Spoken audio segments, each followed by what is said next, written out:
has been validated by this organization. So very exciting. But what I'd like to do is, again, if you're willing, go ahead and turn on your cameras. And I'd like to get a sense of who's here, who's on the call with us today. And just to get a sense of where are we? Are we coming from industry? What sector maybe? Are we coming from other institutions of higher ed? Are we coming from the K through 12 space? Are we coming from small businesses locally? Are we regional? Are we international? So I'd love to get a sense of that. If you don't mind, I could start calling on folks, or we could just, you can raise your hands or unmute directly and go ahead and let us know.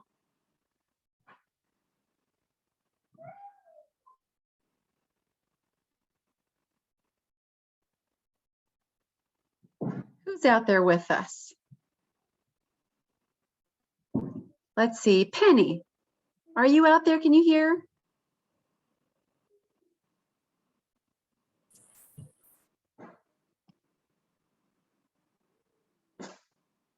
I see you unmuted. And if any of you are experiencing any challenges with your mics, feel free to respond via the chat.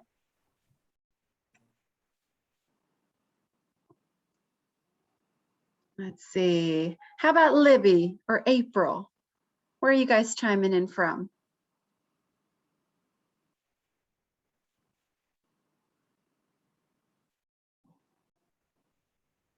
Let's see. Let's see. All right. Here, let's really get engaged here. So let's see. I would like to see some videos on and some mics unmuted. And let's see who's here. Erin, thanks so much. Where are you Sure. joining in from? I am from Madison, Wisconsin, and okay. I am with a two-year technical college in Madison.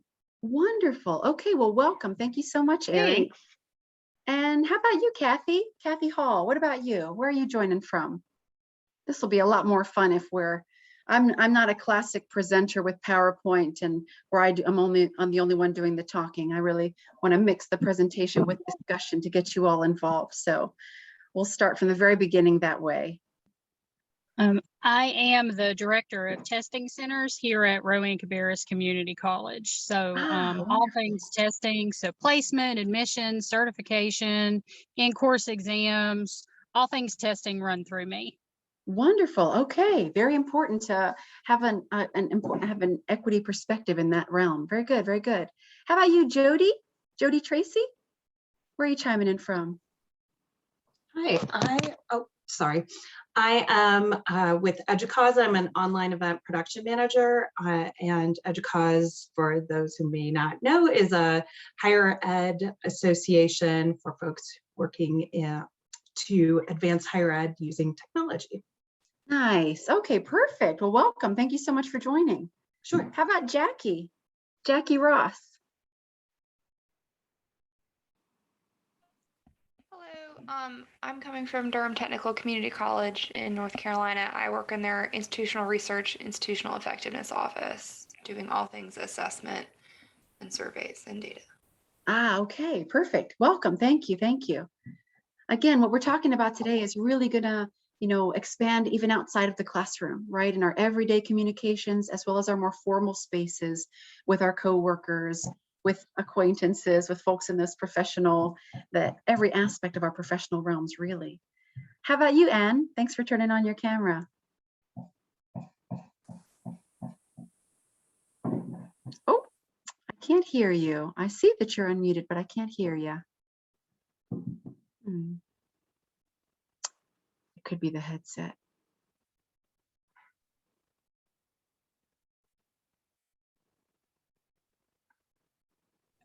Oh, okay? You're gonna type it in the chat. Perfect. Thank you. How about you, Tori or Mia? Hey, I don't have a camera, but does my mic work? It does. Okay, cool. Yeah, I'm Tori. I work at a community college in Oregon, and I am the digital access librarian. I just got put on our equity committee. So. Okay. Okay, perfect. Awesome. Well, that's great. Well, I love that there's an equity committee, and I love that you're on it. So that's good. Perfect. Great, great. Welcome, welcome. Thank you. Let's see. Mia, how about you? Hi, sorry, I'm gonna have to whisper. I am with Cabarrus Health Alliance here in Cabarrus County, and actually work with a program called Elevate that is targeted towards preventing teen pregnancy and STI. Ah, okay, okay, excellent. Thank you so much. Great, welcome. Kaula?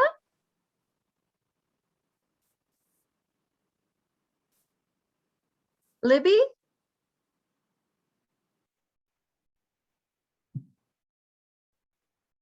Latanya?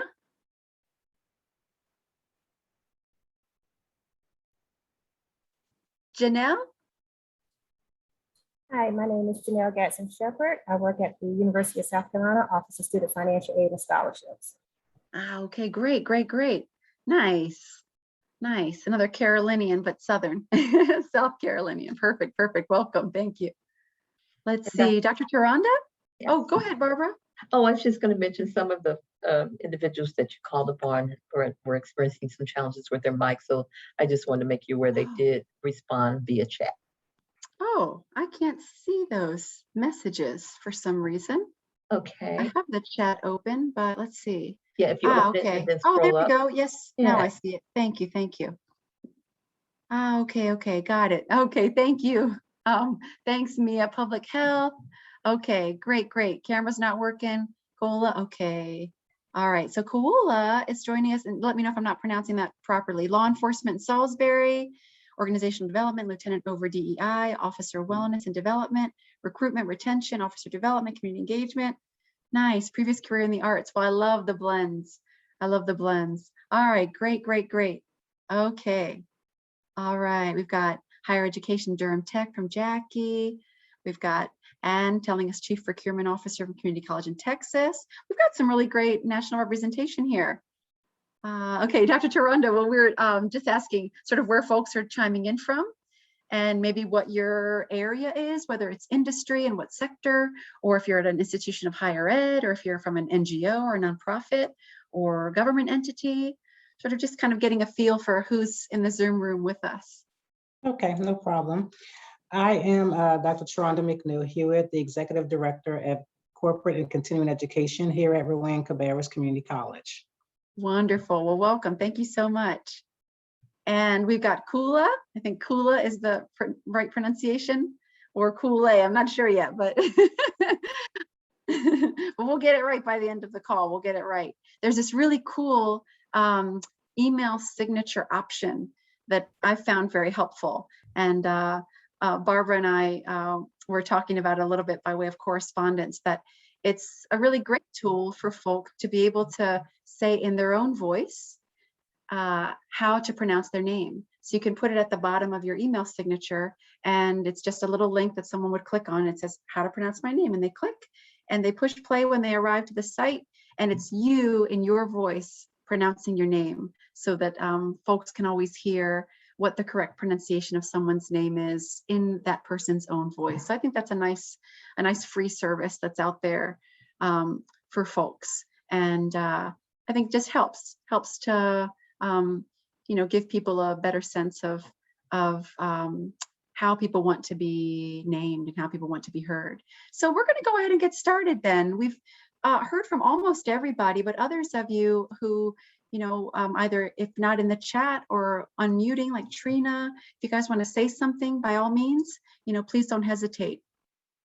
So really today is just about trying to figure out what are the strategies for advocacy? What are the strategies for, figuring out the ways by which to navigate the complexity that is society, especially around how we communicate about particular issues in society. So I think we could all recognize that we are up against some pretty severe existential challenges today, right? Our youth are up against them, our folks of all ages, from tiny ones all the way up to our elders. And there's really something to be said for acknowledging that that is the reality on the ground. And some of those existential challenges are things like, environmental and climate changes that are taking place. Some of those existential challenges are, of course, our social justice dynamics and the way in which our history haunts us, right? And it informs our present day realities on the ground. And so the fact that we have a lot of systemic inequity still in place in society really serve as challenges for how to be able to move forward and think about a different kind of future.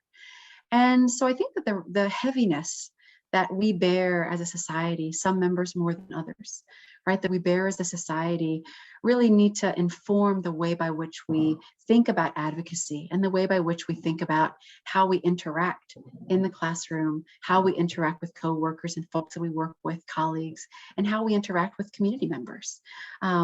So thanks, LaTanya, for letting us know you're from Arizona. I appreciate it. So the first strategy that I'd like us to think about, and you likely have a lot of comments on this one because it's sort of big and feels a bit ever present in society today, is the fact that, you know, we're talking about advocacy, and we're talking about advocacy in the realms of equity, diversity, justice, and inclusion, right? When we're thinking about those realms and how to, you know, make sure that folks who need a platform have it, and making sure that the voice of the individuals in that platform are representative, are authentic, and are supported, right? We really want to make sure that how we talk and the language that we're using is a match for the goals that we have in mind. What I mean by this is that, and I'll give you a small example. So my daughter goes to public school here locally in Salisbury, Rowan County here in Salisbury, North Carolina. And at the start of the school year, masks were required. Now it's more optional, but masks were required, and she's just a little second grader. But we got a very clear message from the school board that political masks were not allowed, right? Masks that had political statements on them were not allowed to be utilized by the children or any staff member coming into the building or community members coming into the building. And, you know, they gave some examples of what political messaging might be. And some of the examples were Black Lives Matter. Another example was skin kind of equals no color, right? So there were these different examples that were provided for us as the audience of those messages of politicized examples. And so I always wonder in my mind, when did it happen, right? That all of a sudden human rights became politicized, that human rights became something that becomes a political discussion, something in politics we debate, right? Something that's political, well, you know, we consider it something that's debatable. It's about ideology, right? But human rights, I never really constructed that as something ideological, right? It's more something that is for all, that is understood, that is the departure point, that it is simply accepted, right? And so I'd like to kind of open up our dialogue a little bit in thinking about if you've also had examples where somebody says, because you're talking about social justice or you're talking about advocating for people to have the same rights, right? Whether they be rights to undo the disenfranchisement of voting that we have historically here, or rights to be able to gain access, fair access to a judicial system, regardless of wealth, or whether they're rights to be looked at by an officer of the law through equitable eyes, not assumptive eyes, right? Of different strange social precedences that may have been put in place, or social stereotypes that may have been put in place, or different social constructs that begin to sort of get projected out, right, from unfounded fears that society has created, right? So I'll give you another example right before we open it up, just so that you can, you know, be thinking still a little bit about yours. So I teach classes, right? And I'm a sustainability professor, and my current title here at Catawba is this advocacy and environmental policy professor. And so, and prior to that, I was sustainability studies out in Colorado. And so, you know, I've encountered lots of students of all ages. Actually, I used to be at a community college myself, Colorado Mountain College, and I love community colleges. I love the open access element of them. I love the affordability. We were the third most affordable college in Colorado, and I was really proud of that. So I love the community college space. I love that I can be in a room with a 70-year-old in the classroom and an 18-year-old, and it's all happening right then and there. So I think that wealth of experience that comes from those informal channels as well as formal channels is something to be honored. But anyway, so here in Salisbury, I had a student, some of the classes that I teach aren't just for majors. You know, they're classes that are required for like a scientific credit or something that students outside of the environment and sustainability department might be taking, like maybe a business student or, you know, someone focusing on entrepreneurship, or a student who's a psychology major, or a student who's, you know, doing the education degree or something like that, right? It's open to lots of students for their general education requirements. And on an evaluation, on teaching evaluation, I guess it was sometime last year, we were all remote, right? A lot of this Zoom interaction was taking place. On a student evaluation, I had a student say, Mercedes is very political when she brings things forward in class. Her bias for justice comes out in the classroom.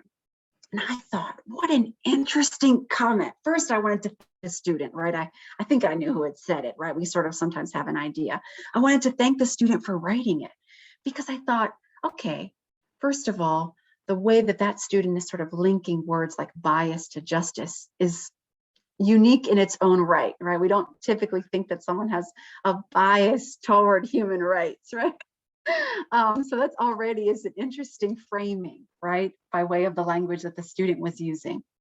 And then this word political also, right? Welcome, Jen. This word political was also very curious.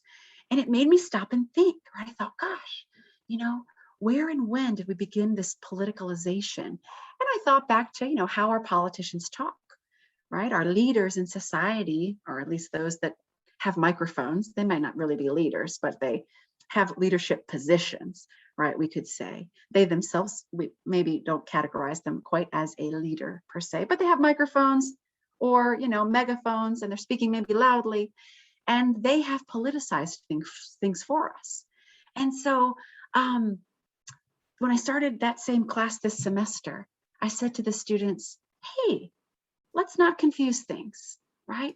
Let's not confuse things. Let's start out understanding what the departure point is. The departure point is a vision of egalitarianism, right? Is a vision where there should be opportunity, the access, right? The accessibility, and the sort of common mindset that we are all moving toward certain goals together, and that we should all be on that same pathway in a way that's equitable, right? That no matter where we are, that the sustainability movement is open to whoever's along the path, right? No matter where they are along the way. And that as we join and as we move forward in discussion with one another to bringing positive change, that, you know, we understand what the difference is between something that might be ethical and something that might be political. And so every once in a while now I sort of stop and I say, now, do we just have a political discussion or do we have an ethical discussion? And the students are able now to discern a little bit better. And perhaps it was my fault that I assumed that things wouldn't be politicized, that if I was talking about Black Lives Matter, or I was talking about Indigenous rights and the missing Indigenous women that we have as an epidemic in our country, or if I was talking about immigrant rights, right? Folks that are undocumented, needing access to particular healthcare services, or the children that are in detention camps, right? Being cared for by 4-year-olds, right? 2-year-olds being cared for by 4-year-olds, that those aren't political issues. Those are ethical issues. Those are moral issues. And there are very clear ethical underpinnings to those topics. Now, if I'm talking about, even if I were talking about, you know, the hydrologic fracturing industry, right, as we colloquially call fracking, and I were to talk about how our political system has actually exempted those industries from the Safe Drinking Water Act, from the National Environmental Policy Act, from the Community Right to Know Act, from our Air Quality and Water Quality Acts, right, our Clean Air and Clean Water Acts. Even if I brought that forward, I'm still actually not framing it as a political discussion, even though I'm talking about policies. It's still an ethical discussion because, well, folks should know what's going into their wells and what's going into their drinking water. Folks should know what's off-gassing into the air that they're breathing, right? And so these are things that, distinctions that are really important to be made. And so I want to toss it out there to you guys, and welcome to some of the newer folks, Yvonne, Justin, Jen, that have joined since we started. Feel free that if you do want to unmute, you're welcome to have your camera on, actually encouraged to have your camera on. And I welcome you to introduce yourselves along with if you have a comment. We're talking about how human rights issues and the rights of our BIPOC community, as well as just the rights of any individual anywhere, regardless of identification, orientational identification, right? Or folks from the BIPOC community, that when and how do you respond if our strategy is to depoliticize human rights issues? How do we do that? What are some ways in which you guys would think to navigate some of those things?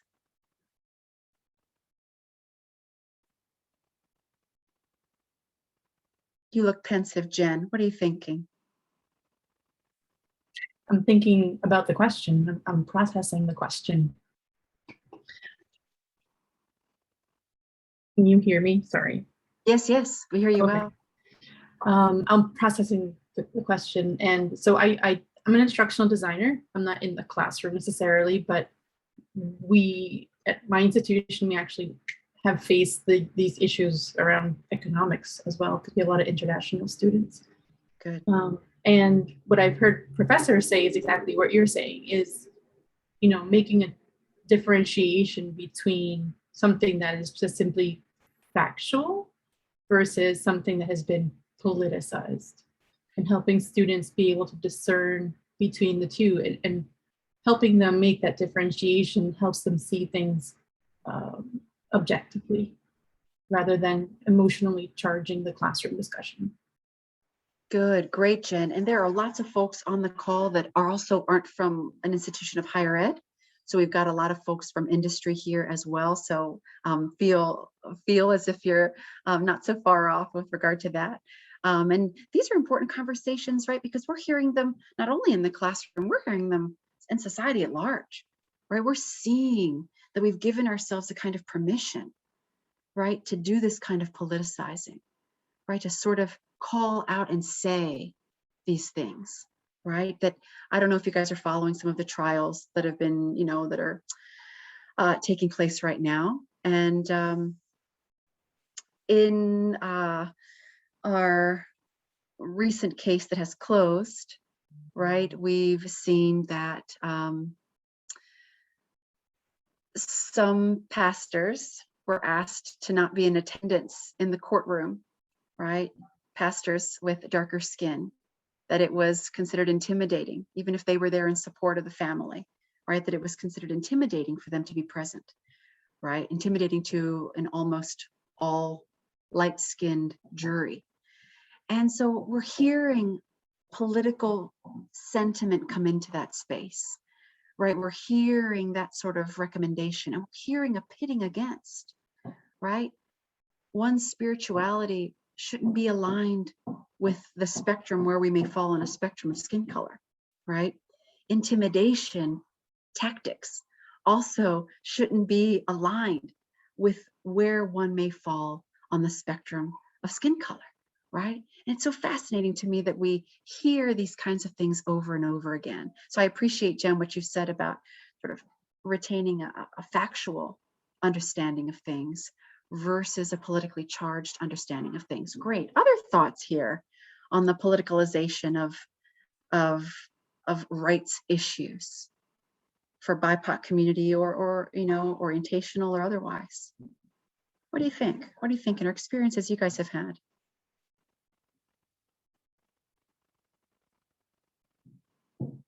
I won't treat it too much like a classroom. I won't call on folks if folks don't want to be called on. I know how that goes. If you don't want to speak, I don't want to have you speaking.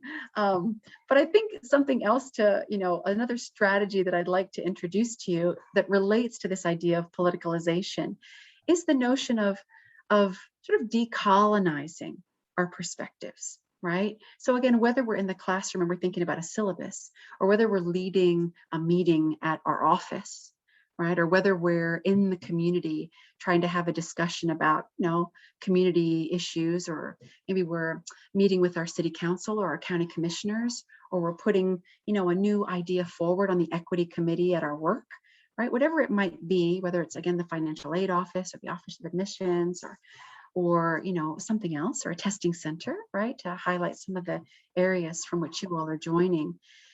Decolonizing our perspective is really quite critical. And I know that colonization is kind of a heavy term, right? And it's a term that not all of us really understand how strong of a presence it still has today. And I don't mean all on this call. All on this call likely do, but all in society, I mean to say. I don't know if you guys have ever broken that word down. I'm a big fan of linguistics. And when I look at the word colony or colonization, and I trace it back, right, it comes from the word colon, right? And for those of you that have a familiarity with Spanish language, colon is Christopher Columbus, right? Cristobal Colon. And so when we say, oh, so-and-so is a colony of another country, or such and such is a colony, we're saying it's a little Columbus. If we say we colonize something, we're actually saying we Columbusize it, right? So there's a lot really still embedded in the language that we use today that, maybe gaining and garnering a better understanding of what it is that we're actually saying, right? Because our words are reflections, the language we use are reflections of how we think about things, and how we talk about the things we think about reflect our behaviors, right? So it all ends up being really linked together.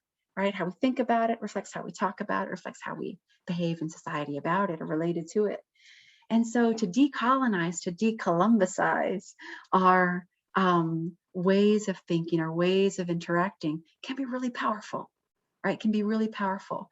So, maybe we're running a meeting, and some of the examples, maybe it's a organizational leadership meeting or something like that. Or maybe we're in the classroom talking about, brave leaders of our past, or individuals who have influenced this country, if we're having kind of a patriotic discussion or something, right? Maybe we're talking about our national parks and the beauty that our national parks have. And we think about somebody like John Muir, or Theodore Roosevelt, or we think about Henry David Thoreau or Ralph Waldo Emerson, or some of these, very kind of prominent names. And then if we really think deeply about John Muir, for example, he was a big fan of the outdoors and a big fan of giving certain people access to the outdoors, but he referred to, Native Indigenous persons as a blight on the landscape, so we don't want to, get too carried away in his lofty language without recognizing how he was really encasing and contextualizing that language.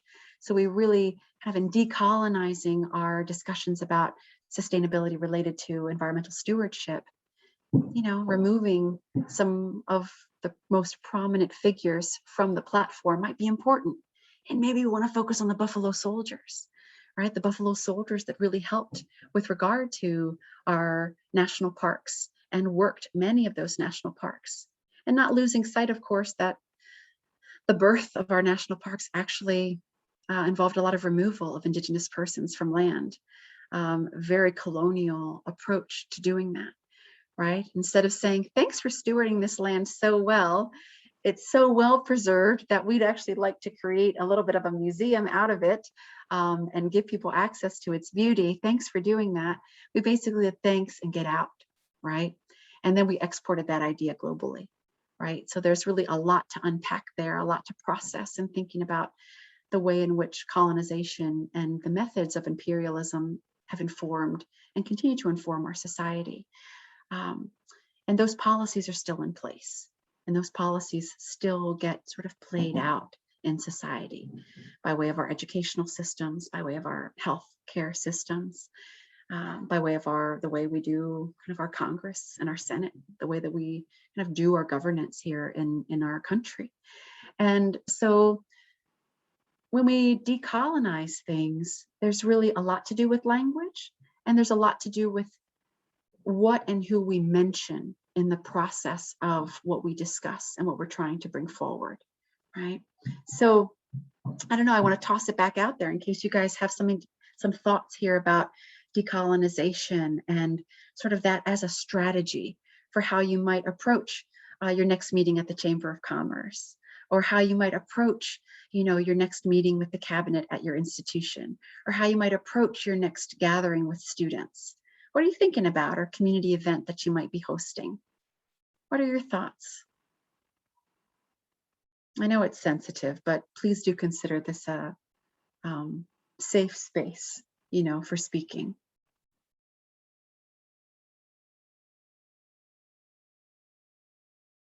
Thoughts? Yvonne, go ahead. Yeah, please. Thank you. Okay. Hi, everyone. In thinking about this decolonization from the way you've presented it, I'm a historian of civil rights and social justice and women and leadership. And I also have a team that I'm responsible for in terms of leadership. And I've noticed that in conversations, especially as we look at the larger topic of classroom colleagues and communities, decolonization is somewhat of a fluid statement, how I interact with different individuals in the classroom. I find myself offering, I call it disclaimers, with students. It's like, okay, so we're going to examine Christopher Columbus, but now, as in prior years when I would have just been like all over the place, it's like, okay, we're going to look at Christopher Columbus and where he actually originates from, who he is, and let's see his impact on what we will call, the new North America and on Spain and the ravages and things. And then being very careful not to elevate him to this status of demagoguery, if you will.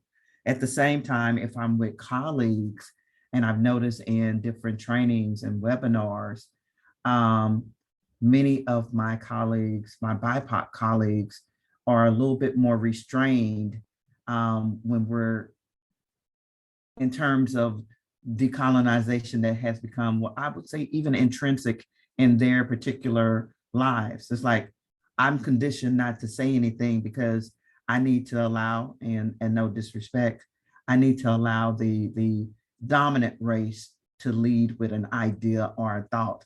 And I'm thinking, wait a minute, we were just talking about this. It's like, oh, no, I can't say that because, they don't listen to, I even had someone say, they don't listen to people who look like me. And I'm like, oh my gosh, are we still there? And then of course, in the communities, when I go out, I have to do a merger of the two, it seems like, understanding, okay, I need to reduce certain persons who are in these positions or elevations of demagoguery that have been politicized in the current trends and mindsets of who I speak about, and now try to educate the individuals and get them to engage. But you're like you're trying to do to get us to engage in what is somewhat a very sensitive and uncomfortable conversation.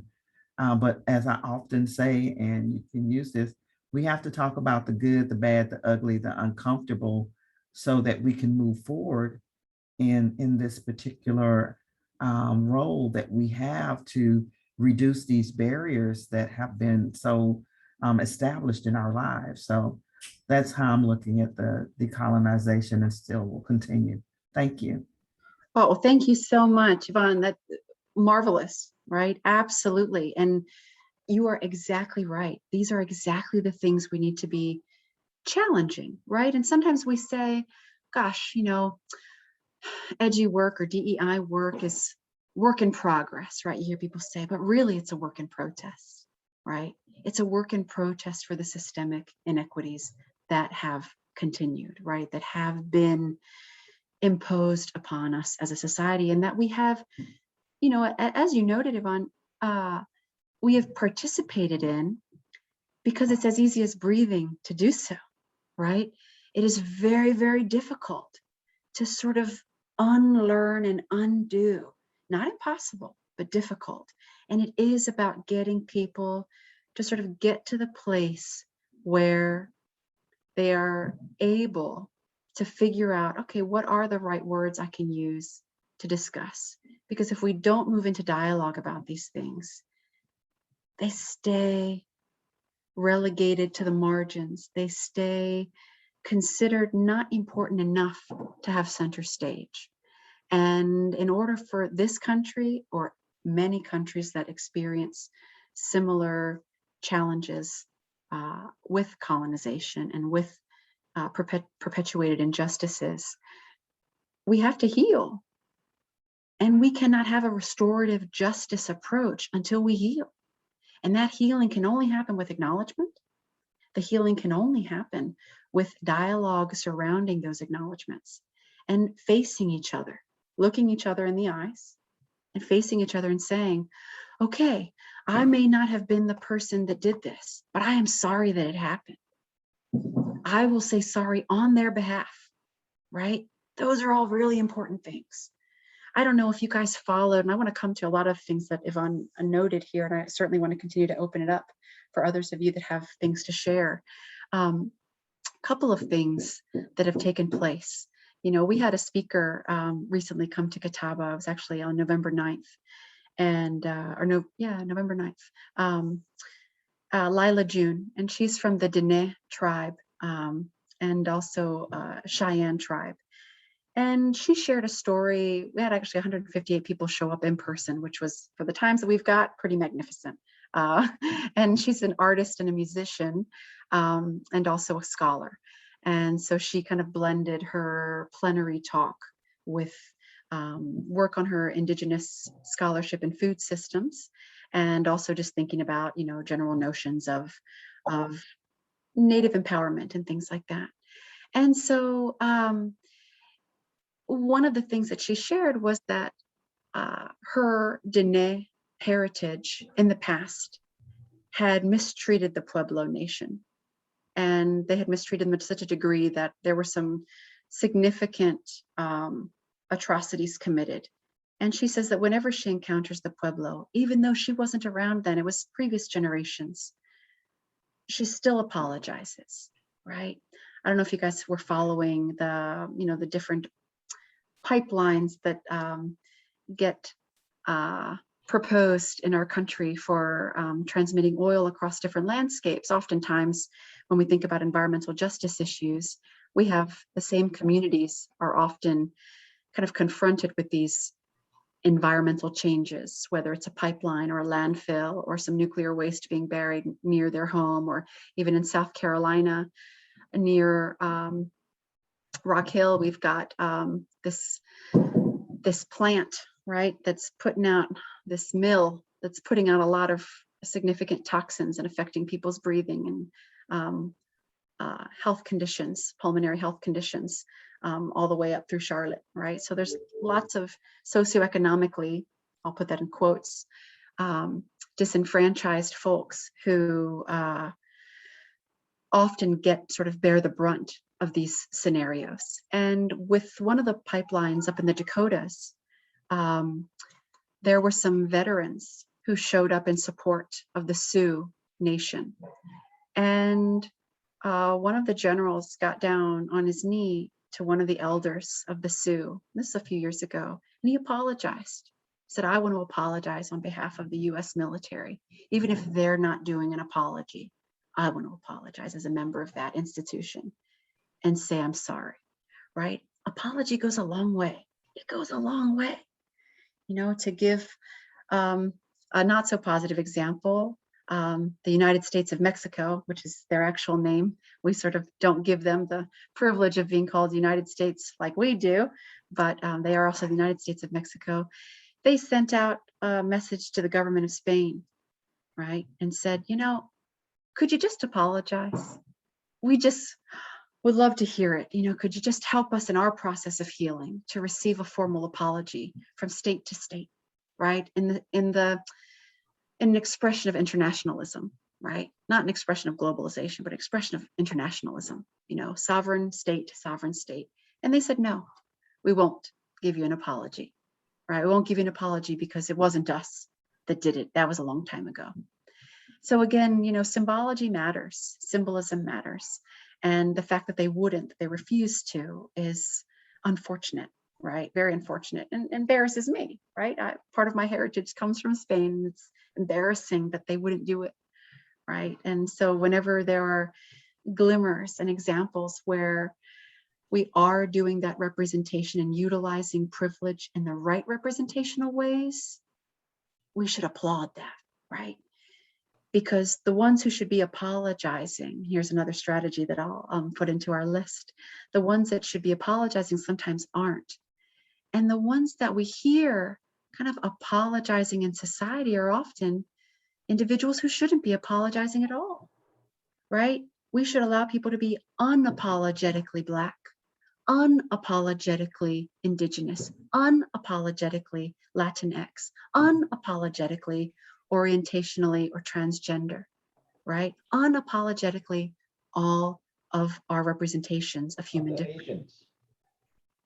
And that is something we have not yet transitioned to, but our language can help us get there, right?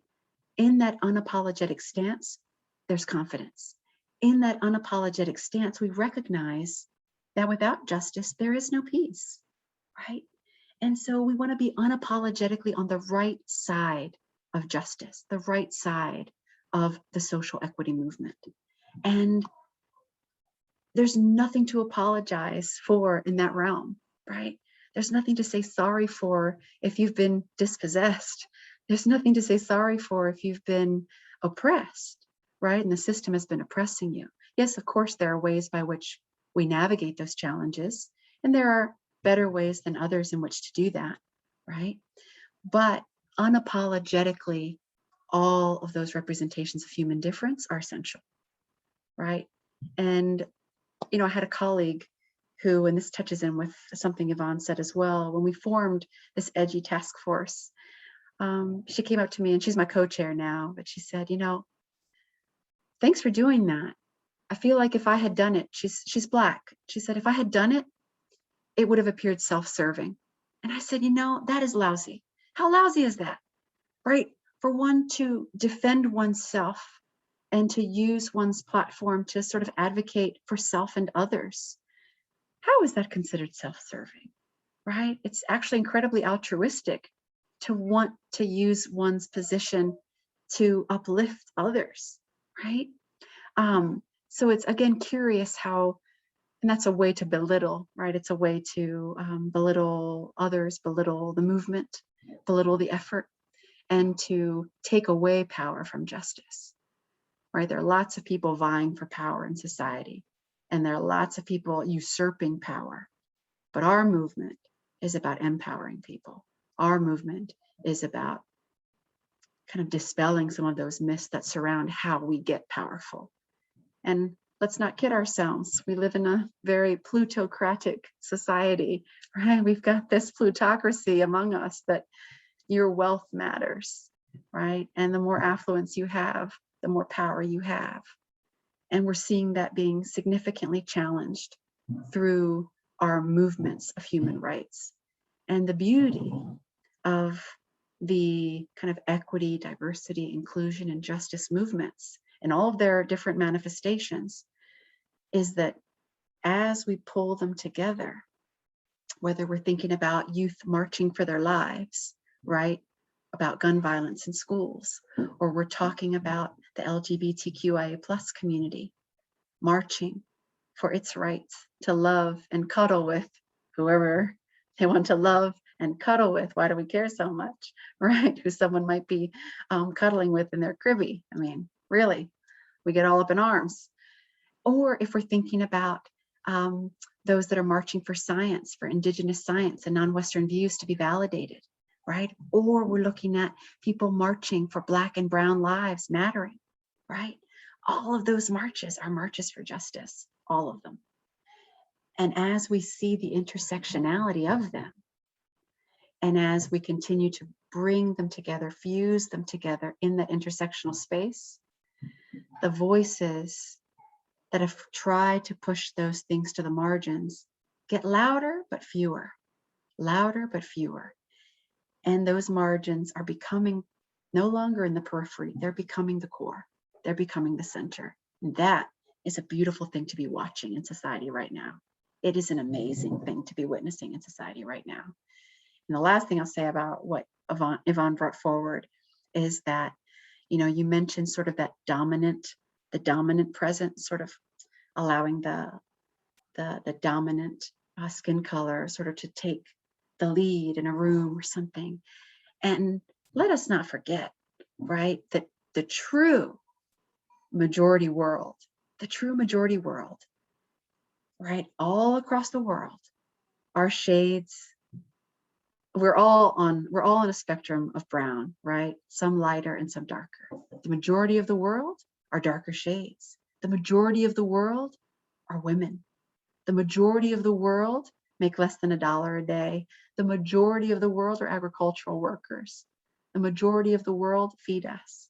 The majority of the world are incredibly undervalued, right? So let us not forget and lose sight of that when we're in our spaces here in our country, in this country here, when someone tells us you're a minority.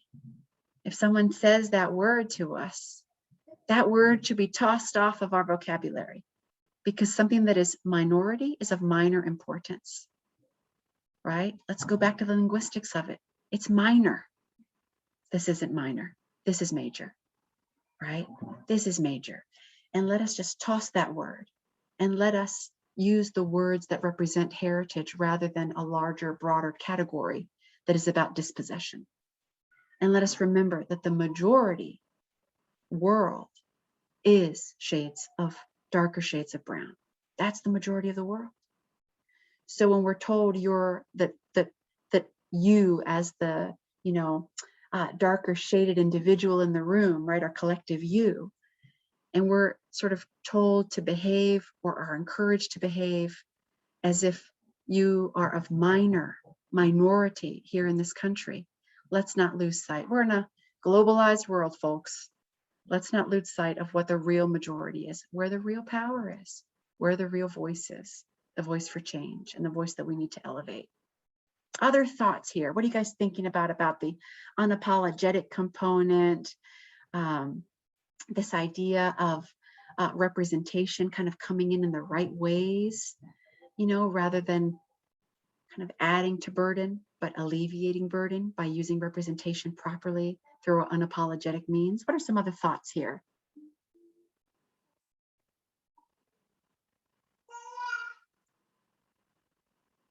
What do you think? Sorry, I've got a little turkey upstairs that just shouted out, also has some things to say on the topic.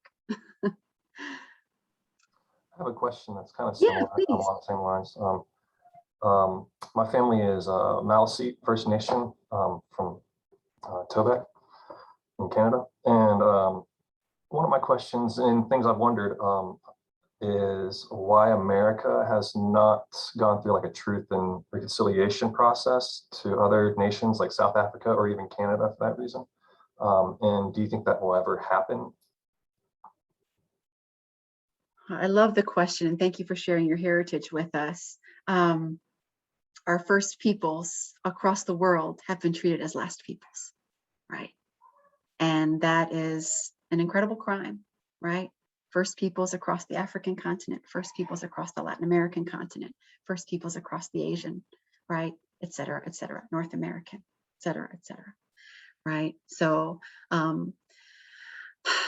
we are scared, right? The collective we as in our governance, not we on this call. We on this call are probably like, yes, we should have done this. We should never have the need to do it, right?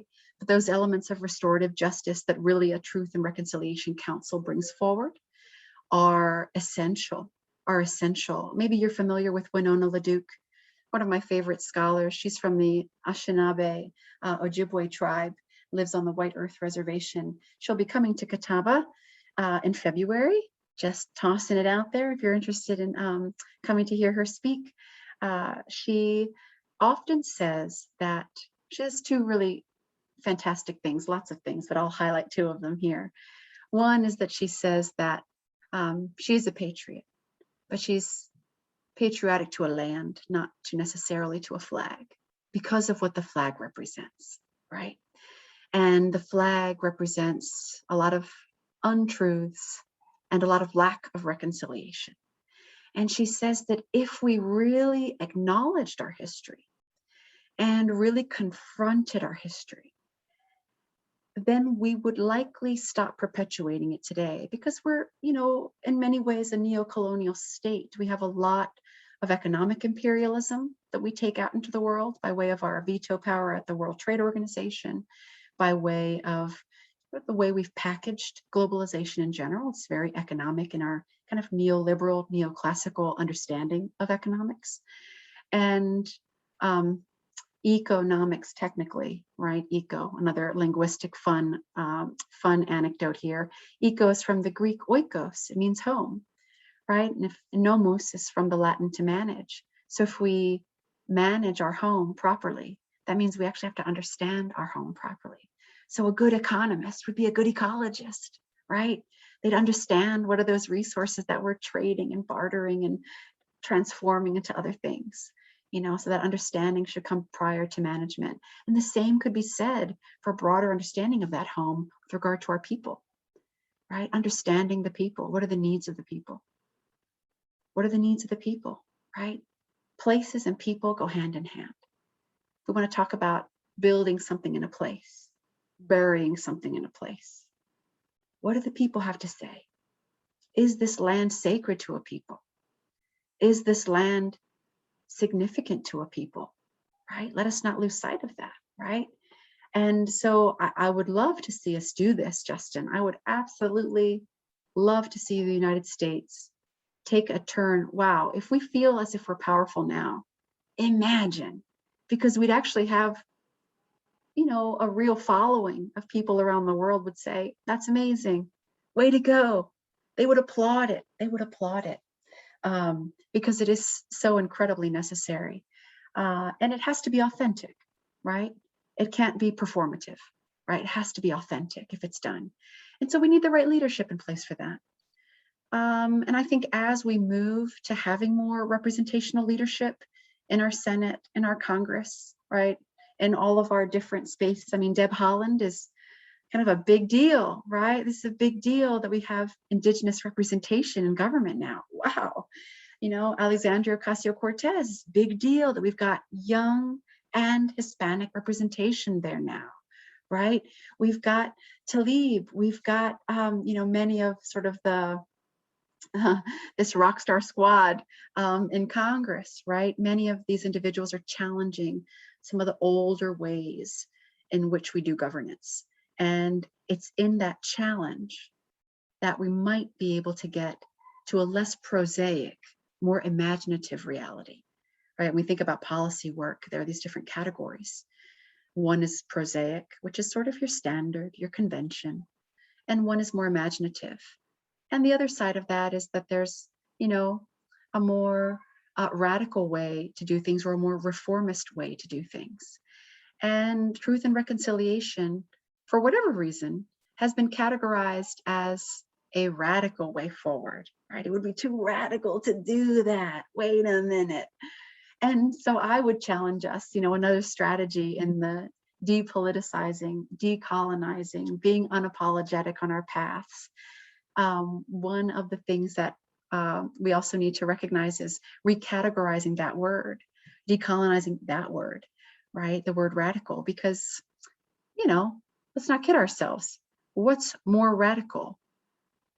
Is it to completely dispossess a people, remove their language, send them to boarding schools, punish them for speaking particular ways, punish them for their spirituality, et cetera, et cetera, et cetera, enslaving people, all of the atrocious things that we've done? Seems pretty radical, right? Seems pretty radical. Or is it more conventional to just treat people normally, treat people well? We have a great history of cooperation in our country as well, in addition to our histories of of trauma and torment. And I would argue that just as we think about, the climate, it's far more radical to change the atmosphere than to not want to change it, right? It's far more radical to actually do that than not want to do it. So I would say that the radical behaviors are the behaviors that are the most unjust. The radical behaviors are the ones that are the most unethical. Because in our core of who we are as a species, we have a sense toward belonging and a sense toward commonality. And seeking out those commonalities actually isn't radical at all.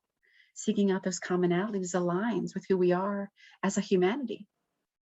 So to say that truth and reconciliation processes are too radical is just a misconstruing, a misalignment, a piece of disinformation, actually, that we're being provided. So do I think it's possible? Yes.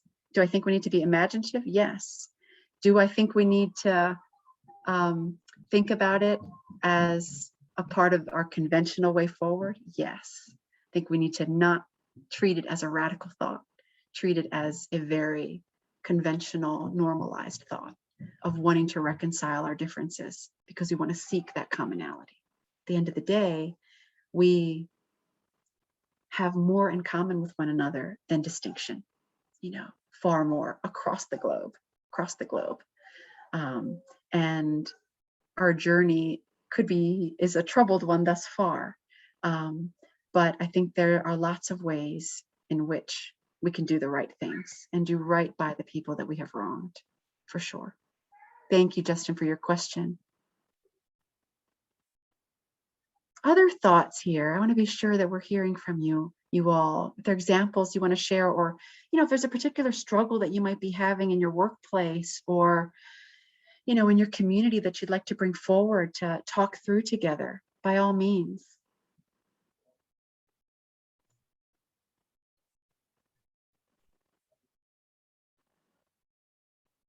No? Not yet? Hey there, Joseph. Hello. Would you like to say something? Actually, I do. I have something to share, and it's more of a thought that I want to pose. Because listening to Justin, the question he asked and then your response, and this is something I find myself contemplating a lot when we talk with even just at my campus when we try to work on the DI initiative and whatnot. And I've been engaged in AAPI at my institution. So the question I ask is the same question I asked there. Everything that you've said so far, I think it just resonates with all of us here. But I think that's the key point for me is, if you look at the representation of those who are in attendance in this session and listening to what's being said and sharing, what would you say is the representation here? Are we not all the one that we're identifying as, you're saying, the minority? So I kind of feel like it's a one-sided conversation, because like what Justin was asking, how come we're America, United States, is not more like what happened in South Africa or even Canada? I don't know if that can ever happen if we don't have everyone that's involved, and especially those who are what we're saying that are in power and then labeling our ideology and our conversation as radical, are not present and participating fully in the conversation. Because even if you look at the history of things, all the people that have struggled and worked for equality or whatever they've been able to gain, it's really never been able to be achieved by themselves, right? And the most poignant points in history is when those from the party that we say are the oppressors are the one who actually stands up and stands with you, I feel is where you made the most progress. Because we listen to the rhetoric and it's repetitive and it's over and over, generation after generation, but to see real change, and I wonder if that's what's really needed, is to have our partners, right? And so in my campus, I like to speak of as being neighborly. We need to have our neighbors, but it's our neighbors that they're one that we're having trouble with. So if we're only having conversation within our own home, in the yard, then it really doesn't go anywhere, right? So what do we do? Do we continue to have these conversations among ourselves and saying what we need to do, what we need to be creative? but yet the other partners in this dance is missing from the dance, if that makes sense. So that's the question I is invoked to me every time I go to these things, and I was like, okay, but where are the one that actually needs to be the one that hears this, and also the one that actually need to be actively engaged and doing something that we're saying we should be doing, right? So it can't be just a one-sided, I'm going to do everything I can to help my people, to help those that are in my same situation. It's also those that are actually putting you there or keeping you there from what we say, right? And I think many of them want to say, well, we're not doing that. It's kind of like the denial, right? It's like people saying, I'm not a racist, but everyone else sees you as a racist. So it's one of those, right? So what can we do is that something we need to work towards also to broaden it and getting that engagement, that participation, because it goes along the line of peer pressure sort of thing, right? We talk about students, they don't listen to faculty, but they'll listen to their fellow classmates. So here the same, we're basically like being faculty member talking to an audience, but the students aren't telling each other that, right? So that's my thought. And I don't know if anyone has anything to share about that. Well, I love your question, and I hope folks do have something to share. Justin's typing in the chat here, said it's similar to the Arizona politicians that dismantled the Raza studies. They made assumptions about the courses, but didn't even attend any of the classes for the reality of the experience, even when they are invited. And in the Dakotas, we're seeing a recent declaration that structural racism will not be taught. Right? It's like, okay, wow. So Joseph, yes, right, absolutely. And I ask myself those questions too. And I'm sure many on the call are thinking those same things, that, you know, if we want to appreciate diversity, we join a diverse group of people and we discuss how we value and appreciate diversity, right? And we, you know, I don't want to take away from the importance of people convening, because the convening is critical. The convening is important because it indirectly sends a message that these discussions are underway and that people are sort of coming together to discuss and interrelate and share and experience, right? So the fact that this conference, all of these different equity trainings that are being provided, whether it's the University of South Florida or Michigan, right? All these points of accessibility and points of entry are sort of coming more and more and more and becoming more and more accessible to people. So that already I think is really important. The facts that we, over the course of the past year and a half, have seen a burgeoning of DEI type offices being opened at different institutions, again, in industry sector, as well as the higher ed sector. We are seeing kind of obligatory trainings, quote unquote, or educational opportunities come forward at these different institutions as well. So I think that there is a trickle out that's happening, right? And, you know, you're so right in the sense that we understand and we know what needs to be done, right? The folks that are sort of already on board are on board and ready for the change. And here's where this critical piece comes into, that's also one of the strategies I want to share with you, is this idea of seeking our best patient way forward, right? Even though we know we shouldn't even need to be having the conversations. Everything should have happened 100 yesterdays ago, right? We know that, we know that. But because we are a grounded people and we are rooted in reality and we see what needs to be done and we understand it, we got to help people along. And in that help, we're patient. We don't placate, but we're patient. We're patient about it, but we're confident in what we believe, and we bring that confidence with us. And so we're going to be intersectional, we're going to be international, we're going to be interspecies, we're going to be interethnic, we're going to be intergenerational, we're going to be interfaith, we're going to be intercultural, we're going to be interdisciplinary. We're going to be all that. And because we've got tons of division, tons of categories that we've all been placed in society, right? Tons of them. And all of those categories create a lot of division. They're barriers, right? And what we've got to do is knock down the barriers and convert them into bridges. So we've got to figure out the way that we talk, the way that we invite people, the way that we discuss this meeting with others later on who didn't show up, right? But who could have and might maybe show up to another one after they hear about this conference from you all, right? And all of the different things that we're going to be attending over today and tomorrow, right? When we go back out and start sharing it, there might just be a little spark. And our hope, our active hope, because hope in this realm isn't passive. Hope in this realm is active. Hope in this realm equals agency, right? So we got to remind people that they have agency, that they can use if they deem themselves a privileged member of society, right? And, don't think that they, can or need to participate in some of these tougher discussions, right? That they can use their privilege to really do something different and create a better world. Frances Moore Lapay, she's got this great question that she poses out. And she says, how have we collectively created a world that individually we don't agree with, right? Such an interesting question, right?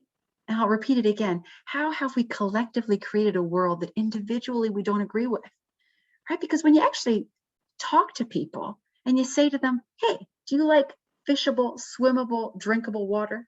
Yeah, so do I. I like those things too, right? Do you actually like walking out, feeling the warm sun on your face and breathing in deeply and knowing that that's fresh air that you're breathing? Hey, so do I, right? Do you like hearing uplifting stories about community getting together to, rebuild their city after a hurricane, or rebuild, after a flood, or harvest vegetables together and go enjoy the meal together? I enjoy those processes too, right? The sort of breaking down, right? Without all the heavy language, right? Without words that we're using today, like egalitarianism and colonization. We toss those away and we just get down to common language, because the common unity that you seek, Joseph, that we all seek, is so critical. And without common unity, we won't have community, right? We're basically the only society that we say, we got to build community, folks. We got to build it, right? There's lots of societies that just have it built in already, right? It just is a part of how they do things. But we kind of have to break down that term again linguistically and say, okay, what is community? It's common unity. We have to get unified around common goals, common sentiments, common ethics. And in so doing, there is this sort of great patience that accompanies us. This great patience that allows us to retain our hope. This great patience that allows us to sort of walk very gently with others, helping them to understand why the work is not done.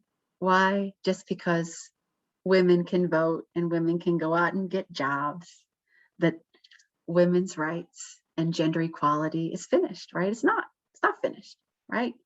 Male counterparts of mine with the same profession, same job, right?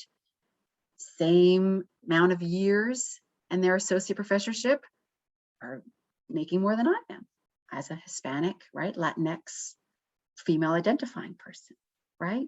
So we're not done. No, of course we're not done, right? There's plenty more work to do. And we have to kind of help people to understand that these milestones that we've made with the civil rights era, right? We're still in a civil rights era. We've just made milestones. We're still in a civil rights era. It's not in the 60s and stayed there. No way, right? It is still with us. We are still in the era of civil rights and fighting for civil rights. And so helping people realize that those things are still taking place, right? We're encouraged sometimes in our history books, right? And I've got a master's in history, so I can appreciate that we've done this wrong. Sometimes in our history books, we sort of relegate things to the past too quickly, right? We say, oh, well, we're done with that. Let's move on to the next historical thing to discuss, right? And history is really more thematic, and there's a fluidity to those thematics, right? that we really are still evaluating and understanding and assessing all of that today in our present moment. So so much there, Joseph, that I love that you brought forward. And this idea of bridging is so much about trust as well, and that when we engender an authentic trust with people, they trust that we're going to be consistent, they trust that we're going to stay committed, and they trust that we're going to follow through. And that's really, really important, not only for our underrepresented folks to feel the trust, because there have been so many moments of letdown, so many, that we also have to build a trust and build the bridge with the folks who have been doing the letting down. And in those relationships, which is, relating to people, right? And that's relationship is from relating to people. So in those ways in which we relate to others, we figure out how to bring them into the fold very quietly, almost strategically, but not a strategy, right? There's all these things like, what's the strategy on how to, be inclusive? It's really not a strategy. There might be strategies about how to advocate for something, but to be an egalitarian-minded person, to be an equity-minded person doesn't require strategy. It just requires kind of an open heart, right? It requires kindness. In the sustainability field, we often talk about these 3 E's. We talk about the economy, right? We talk about ecology, and we talk about equity. And equity is considered the elusive E, that people gravitate toward the idea of helping the environment. People gravitate toward the idea of, it's very physical. People gravitate toward the idea of strong economies or, prosperity. And people have trouble with the equity piece. And it's always been such a funny thing. So my last sort of idea for us to contemplate in this notion of advocating for justice is, let us not let that equity be so elusive. Why? Why is it elusive? Why is it hard to be kind to people? Why are we the worst at that? It's so easy, right? It's so easy. It's so easy to do. We're rushed in the supermarket. The clerk may be trying to have a conversation. We don't have time for that. We don't have patience for it. Gotta go, right? We gotta make time, right? Make time for folks. Make time for, if we say, how are you, to hear the response, right? So we have to sort of allow ourselves to not only be patient with others in their process, but allow ourselves to have space for patience too. And in that building of trust and in that kindness toward others, we then align ourselves in our profession with our value system, with who we are at home, in that very neighborly way, right? Where as we are at our home, we are at our work, we are in our spaces of education or otherwise, right? That we align that professional and personal and academic person all intertwined in one. So there's not such a big distinction, right? There's not such a big distinction. And patience with ourselves in that process too, because many of us, our behaviors don't necessarily yet align with what we think about things, but we got to give ourselves a chance to get there too. And it's little by little, it's little by little, but we are more than capable. We are more than capable of building. We've built this society, right? We've built it. We've helped contribute to it. We are more than capable of building a better one, whether through economics, whether through politics, whether through simple social endeavors, right? We are very capable of building a better society. What we have is not what we need, and it's not where we should stop. So much of what we have is fairly new, actually, and we should tap into the capacity to evolve it further, the capacity to really continue to take it and be advocates for it, right? Be advocates for justice and all of the representations of justice that there are. And in that alignment, whether we're in the classroom, whether we're with colleagues, or whether we're out in the community, we will be bringing that sense and that sentiment of justice along with us, and that I think is fundamental, right? It's fundamental. And inside of that justice is this element of service, right? Service to others. And that E won't be so elusive if we recognize that being a part of a humanity is being in service to that humanity. You know, so I want to let a little bit of time here. I know we close at 4. Oh, we have something in the chat here. Let's see. Joseph said, with our current culture, when someone asks how you're doing, are they actually asking how you're doing? Right, where we really want to listen for that response. We should want to know. Marisol saying, hopefully, or is it just ritualized practice of social expectation? I think some of it just gets to be habit, right? But we can make our habits meaningful if we choose to, you know. And the beauty of our humanity also is that every day we get to wake up and decide how and who we're going to be, right? We don't have to be that impatient person in the grocery store line tomorrow. We don't have to, right? We just make a choice not to, right?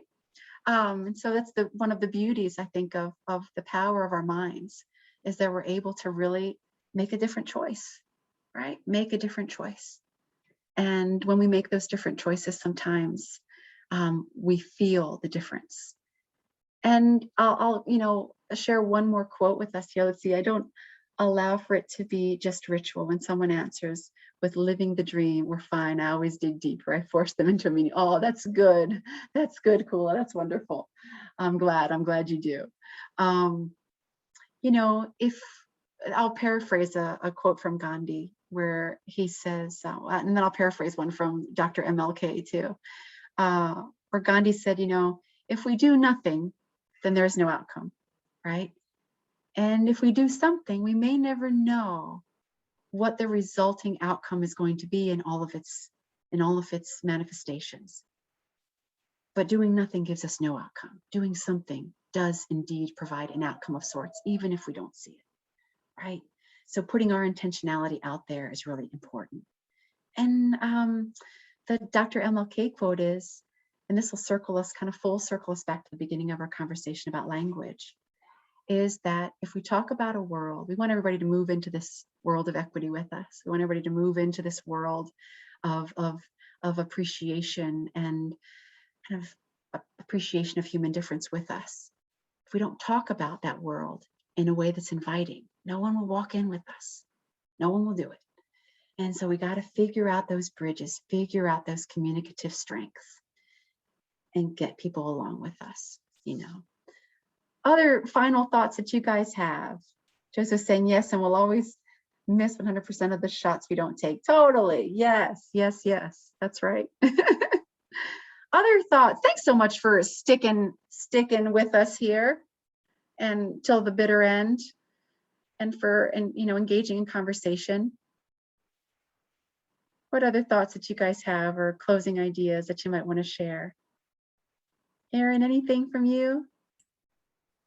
Don't want to put you on the spot. No, just real quick. So I work at a 2-year technical college, and I work in a department of academic strategy.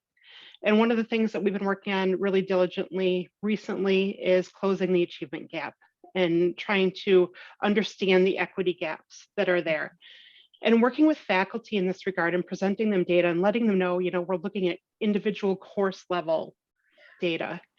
It has been scary, and people have taken it very personally in a negative way. And my response has been that it is personal, but it should be personal in the most positive way. Like you said, who you are at home and who you are at the grocery store and who you are at work can all meld and become one person. And the way you're treating people in your family household, for example, and the way you're treating people in your classroom can be similar. And so I really want people to understand when I'm working with them that it is very, very personal work, but in a growth perspective, in a very positive way. And I think that just listening to everybody talk and share here these kind of global perspectives, and I kind of tried to shrink it down to my little world, but it's been very, very helpful to hear everybody's global perspective and to think about how we can apply those same philosophies, just in a department or in a school or, in a community. So I thank everybody for their thoughts on the call today. It's been really inspiring to listen to everybody. And I just really appreciate the participation. Oh, thank you, Erin. Thank you so much for sharing that. And, if you'd like to discuss further, we can, definitely talk offline. Anybody here, if you guys, want to talk offline, I'll just put my email here in the chat. If anyone would like to grab it. And I think it's excellent. Yes, let's take the things and bring it down to where we interface with others. Absolutely. Absolutely. Thank you so much. Anybody else, any thoughts? I know we have to end in about 2 minutes, but I just want to say thank you so much for a very authentic conversation. It wasn't a lecture or a talk down to, but you gave us some great gems, best practices, some tools to think about. And Joseph, my brother, I want to say thank you for bringing us, all the way back to center, because sometimes I know I oftentimes ask, it was like, if most of us who are here, we are those proverbial extra credit students. And extra credit students don't need the extra credit. It's those that are not in the meeting, in the room. And so I feel somewhat that burden of like, well, if I'm not doing this anymore, but I'm compelled, and it's in my spirit to just want to keep working for having that good trouble and working for the good fight to make things change. And so thank you for reminding me that it's okay. And I can be unapologetically apologetic if I, to get this thing going. So thank you. Oh, thank you so much, Yvonne. I really appreciate everything you've shared here today. Thank you so much for being here as well. Anybody else? No, well, thanks again so much, everyone. I really appreciate your time together this afternoon, and please feel free to reach out. Really, don't hesitate to do that. Happy to speak further, hear more about what you're doing and the work that you're working on at your respective spaces. So thanks again, and take good care. Continue the good work. Continue the good work. Thank you. Bye. I really appreciate your approach to all of this. Oh, thank you so much, Joseph. Thank you. Very deep for lots of us. Mm-hmm. Thank you. Thank you. Oh, thank you so much. Thank you. Thank you all for attending. And just remember, tomorrow we have our second day of our guide conference, and sessions begin promptly at 9 a.m. So I hope to see a lot of you there. See you soon. Thanks so much, Barbara, for your help. Yes, thank you so much, Dr. Mercedes. Really enjoyed your presentation. Oh, thank you so much. Thank you. All right. Enjoy the rest of your evening. Thanks. You too. Take good care. All right. Bye-bye. Bye.